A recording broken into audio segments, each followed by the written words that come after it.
Bonjour, Didier Lepelletier, je suis professeur d'hygiène hospitalière à la faculté de médecine de Nantes et je vais aborder à travers cette capsule vidéo la définition et l'épidémiologie des infections associées aux soins que vous retrouverez dans mes diapositives sous le sigle IAS.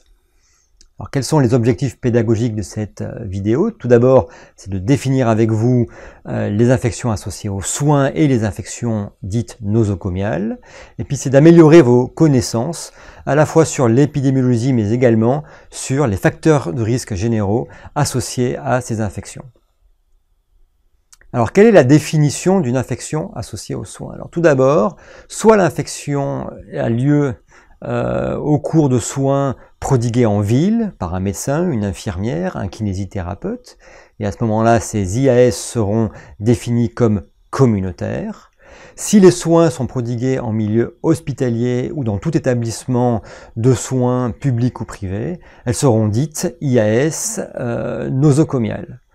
Enfin, si une infection survient en dehors de toute prise en charge, comme par exemple un patient qui se présenterait aux urgences avec une fièvre et des douleurs lombaires, on pourrait évoquer le diagnostic de pyélonéphrite aiguë. Cette infection n'est pas associée à des soins reçus par le patient, et à ce moment-là, cette infection est une infection communautaire non associée aux soins. Si vous voulez en savoir plus sur l'ensemble des définitions de chacune des infections, comme les infections urinaires, les infections du site opératoire ou encore les infections liées au cathéter, vous pouvez utiliser le lien sur cette diapositive qui vous renvoie vers l'ensemble des définitions. Alors pourquoi dit-on que certaines IAS sont nosocomiales? Alors un petit peu de sémantique, et vous voyez que le mot latin nosoconium signifie hôpital, et que le mot grec nosos signifie maladie. Donc finalement, on retrouve bien dans le terme nosocomial une infection qui est acquise à l'hôpital, et surtout qui n'était ni présente ni en incubation à l'admission du patient. En général, on retient le délai de 48-72 heures après l'admission du patient pour définir une infection comme acquise à l'hôpital.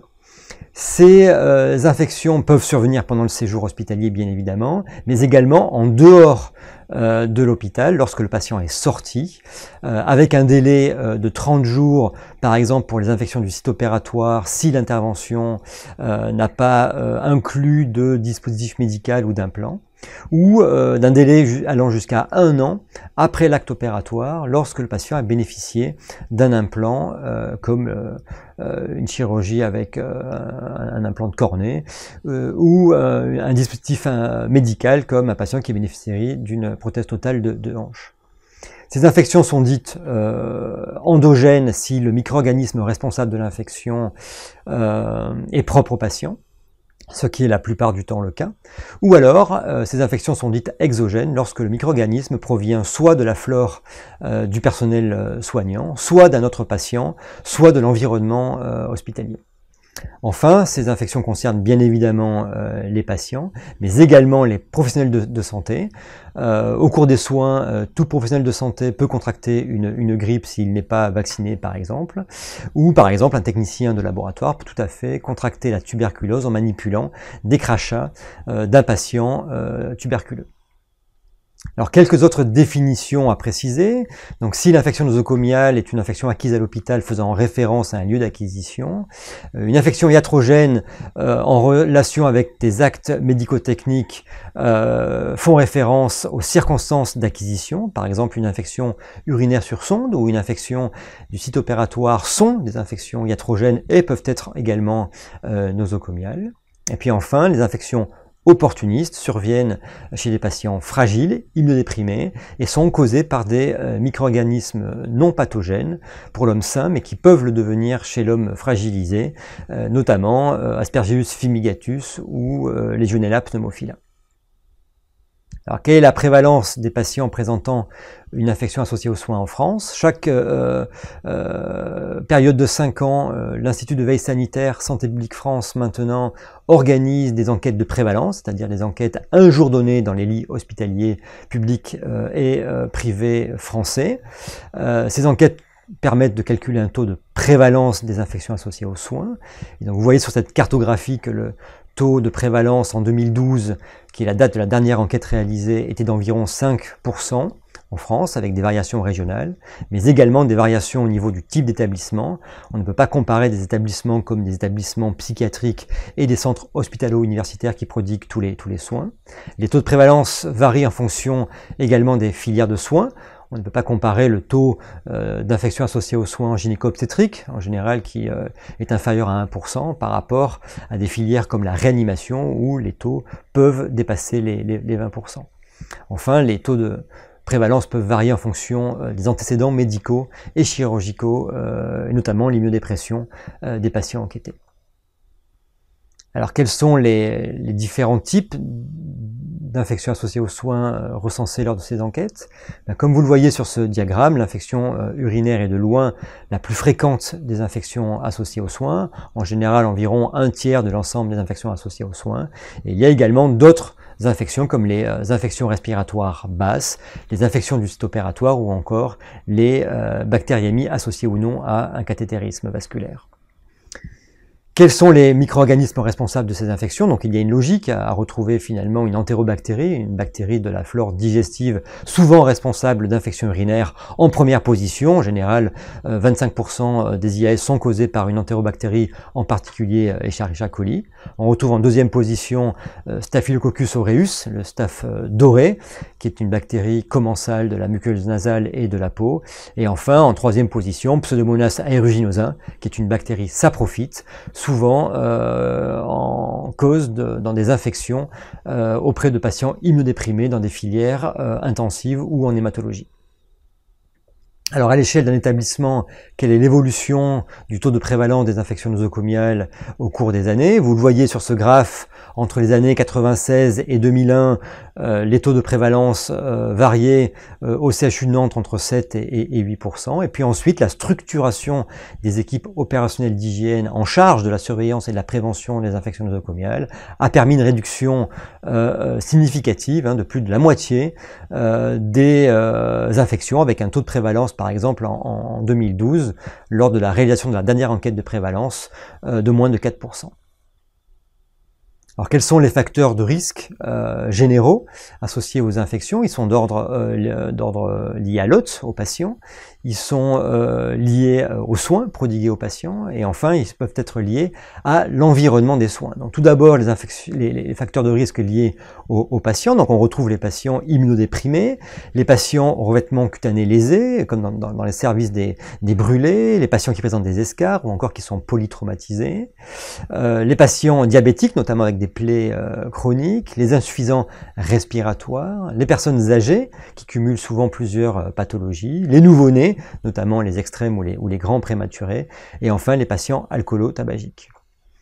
Les facteurs liés aux soins concernent les procédures invasives, que ce soit le cathétérisme urinaire, les cathéters vasculaires ou encore les sondes d'intubation pour les pneumopathies.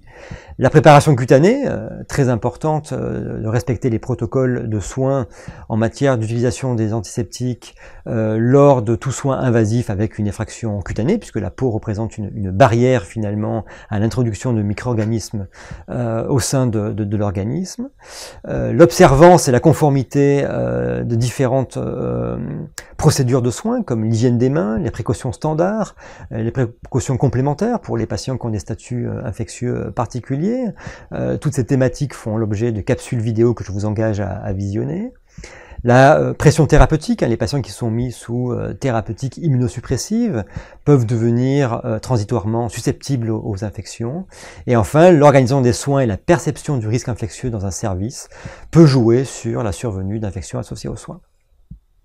Les facteurs de risque associés à l'environnement peuvent concerner par exemple l'architecture qui peut être mal adaptée, un service qui peut être encombré avec du matériel dans les couloirs, dans les chambres, une certaine promiscuité, notamment uniquement des chambres à 2 lits, avec des chambres encombrées. Les salles de soins peuvent être mal adaptées, la mise à disposition de points d'eau par exemple, l'absence de pièces dédiées au bio-nettoyage ou à la désinfection par exemple, la manière dont les services éliminent et transportent les excrétas, notamment chez les patients porteurs de bactéries multirésistantes ou d'autres agents infectieux. le nombre de chambres à un seul lit lorsqu'on veut isoler un patient contagieux, ou encore la possibilité, en cas de situation épidémique, de sectoriser les soins dans une unité donnée. Le fait aussi de ne pas respecter le bio-nettoyage, l'entretien des locaux, que ce soit dans une zone 1 ou une zone 2, où le risque infectieux est faible, mais plutôt dans les zones 3 ou 4. Hein. Les zones 4 sont des zones où l'air est maîtrisé, avec un risque infectieux important, comme dans les locaux qui disposent de traitements d'air, hein, comme l'hématologie stérile, l'oncologie pédiatrique ou encore le bloc opératoire. Donc là, la prise en compte du bio-nettoyage de l'environnement est très important, puisque ça peut concourir à un risque de contamination de cet environnement, que ce soit une contamination aérienne avec le risque aspergillaire, une contamination hydrique avec le risque légionnel et le risque d'infection à Pseudomonas aeruginosa, ou un risque de l'environnement lié à une contamination des sols et des surfaces, puisque de très nombreuses bactéries pathogènes peuvent survivre quelques jours à quelques semaines dans l'environnement et concourir à la colonisation puis à l'infection de patients fragiles. Alors au total, qu'est-ce qu'il faut retenir de cette capsule vidéo relative aux infections associées aux soins? Tout d'abord, c'est qu'elles représentent un problème de santé publique, et même si leur prévalence, vous l'avez vu sur l'exemple de Nantes, a baissé de manière significative au cours des 20 dernières années par des actions de prévalence, de surveillance, de prévention organisées par les équipes d'hygiène en lien avec les professionnels de santé, elle reste associée néanmoins à une morbidité et à une mortalité non négligeable, même s'il est difficile d'identifier et de dénombrer l'incidence exacte des décès en France qui seraient directement imputables à ces infections.